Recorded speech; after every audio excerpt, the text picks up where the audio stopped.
Hello दर्शकों, आज मैं बिहार बोर्ड की हिंदी पाठ्यपुस्तक से काव्य खंड के अंतर्गत अगले पाठ के साथ उपस्थित हूँ। आज की कविता का शीर्षक है स्वदेशी। इसे बद्री नारायण चौधरी प्रेमघन ने लिखा है। प्रेमघन जी भारतेंदु युग के महत्वपूर्ण कवि थे। इनका जन्म 1855 ईस्वी में मिर्ज़ापुर में और निधन 1922 ईस्वी में हुआ। इन्होंने निबंध लिखे, नाटक लिखे, कविताएं लिखी और समीक्षाएं भी लिखी। इनके प्रसिद्ध नाटक हैं भारत सौभाग्य और प्रयाग रामागमन। इन्होंने एक काव्य लिखा जिसका नाम था जीर्ण जनपद, और इसमें उन्होंने ग्रामीण जीवन का यथार्थवादी चित्रण किया है। अभी हम लोग जो रचना पढ़ेंगे स्वदेशी, इसमें दोहे लिखे गए हैं और इसे प्रेमघन सर्वस्व से संकलित किया गया है। तो आइए हम लोग बारी बारी से इस रचना के 10 दोहों को समझने की कोशिश करें। पहले दोहे में कवि कहते हैं, सबई विदेशी वस्तु नर, गति रति रीत लखात, भारतीयता कछु न अब भारत में दर्शात। कवि कहते हैं कि सभी तरह की वस्तुएं और मनुष्य भी विदेशी मालूम पड़ते हैं।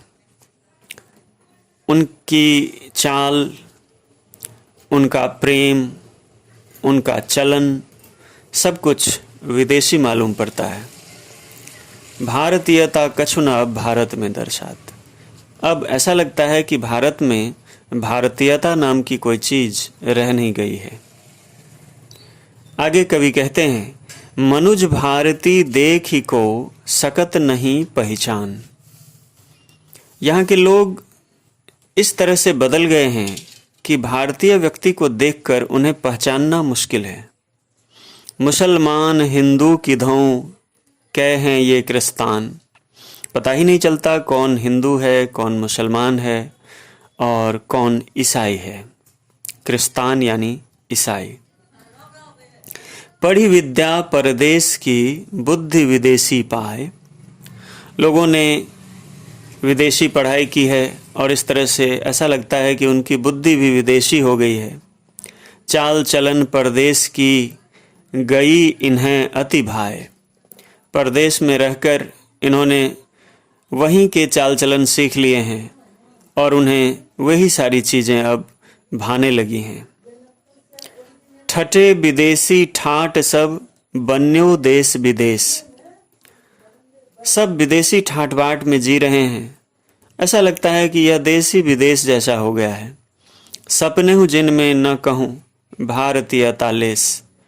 और उन्हें देखकर, उनके जीवन को देखकर, उनके आचार विचार को देखकर ऐसा लगता है कि उनमें लेश मात्र भी भारतीयता नहीं है।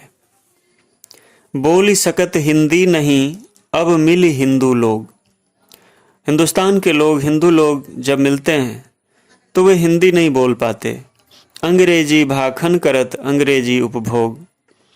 वे अंग्रेजी में बोलना गौरव समझते हैं और अंग्रेजी सामानों का ही उपभोग भी करते हैं।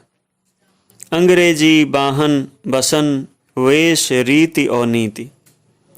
उनका वाहन अर्थात सवारी, बसन अर्थात कपड़ा, वेश वेशभूषा, रीति और नीति, उनके आचार विचार और उनकी नीतियाँ। अंग्रेजी रुचि गृह सकल वस्तु देश विपरीत। यहाँ तक कि उनकी रुचि, उनका घर, समस्त चीज़ें विपरीत हो गई हैं। हिंदुस्तानी नाम सुनी अब ये सकुच लजात। ये हिंदुस्तान के ही लोग जब हिंदुस्तानी शब्द सुनते हैं तो इन्हें लज्जा आती है। भारतीय सब वस्तु ही सोए हाय घिनात। और सभी भारतीय चीज़ों से इन्हें घिन आती है। यानी ये सारे के सारे लोग हीन ग्रंथि के शिकार हो गए हैं। इन्हें अपनी भारतीयता पर कोई अभिमान नहीं है। देश नगर बानक बनो सब अंग्रेजी चाल, हाटन में देखो भरा बसे अंग्रेजी माल। कह रहे हैं कि देश में नगर बानक बनो, सारे लोग नगर का बाना धारण किए हुए हैं, सब अंग्रेजी चाल और अंग्रेजी चाल में चलते हैं। हाटन में देखो भरा बसे अंग्रेजी माल, और यहाँ के हाट बाज़ारों में भी बस अंग्रेजी माल ही भरे पड़े हैं, यानी उन्हीं के सामान बिक रहे हैं। जिनसों संभल सकत नहीं तन की धोती ढीली ढाली, देश प्रबंध करिहिगे वे यह कैसी खाम ख्याली। कवि कहते हैं कि ऐसे ऐसे लोग देश का प्रबंध करने निकले हैं, नेतृत्व करने निकले हैं, जिनकी अपनी धोती नहीं संभलती। वे देश का क्या प्रबंध करेंगे? यह तो खाम ख्याली हो गई, यह एक कोरी कल्पना हो गई। दास वृत्ति की चाह चहुँ दिस चारहु वर्ण बढ़ाली। चारों वर्णों में यानी ब्राह्मण, क्षत्रिय, वैश्य और शूद्र, सब में दास वृत्ति बढ़ चढ़कर बोल रही है। लोग दासता को कबूल कर रहे हैं, गुलामी में जीना पसंद कर रहे हैं। करत खुशामद झूठ प्रशंसा मानव बने डफाली। वे खुशामदी हो गए हैं, खुशामद करना पसंद करते हैं, लोगों की झूठी प्रशंसा करते हैं। ऐसा लगता है कि वे सब डफ बजाने वाले डफाली बन गए हैं और गुलामी में, दास्ता में जीकर मानो चारण गीत गा रहे हैं ताकि वे अंग्रेज़ों को प्रसन्न कर सकें।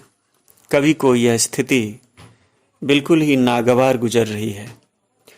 तो आपने देखा स्वदेशी कविता में कवि ने अपना दर्द व्यक्त किया है कि किस तरह से हिंदुस्तान के लोग विदेशियों की आंख मूंद कर नकल कर रहे हैं, उन्हीं के इशारे पर जी रहे हैं और अपना आत्मसम्मान खोते जा रहे हैं। मुझे लगता है आप लोग यह कविता भी ठीक से समझ गए होंगे। इसी तरह साहित्यांगन चैनल पर आने वाले वीडियोज़ को देखते रहें। चैनल को सब्सक्राइब ज़रूर करें और लाइक्स करें, शेयर करें, कमेंट करें। तो आज के लिए बस इतना ही। आप सबका धन्यवाद।